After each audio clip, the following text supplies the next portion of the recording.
ఈరోజు మా సినిమా భీమా రిలీజ్ ఉంది. ఈ సందర్భంగా మేము స్వామివారి దర్శనం కోసం వచ్చాం. దర్శనం చాలా బాగా జరిగింది. స్వామివారి ఆశీస్సులు కూడా తీసుకున్నాం.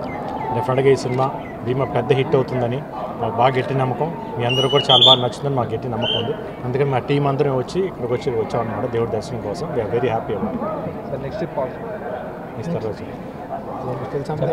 అంటే ఈరోజు భీమా రిలీజ్ అందుకోసం వచ్చాం. దర్శనాన్ని బాగా అయింది. Thank you.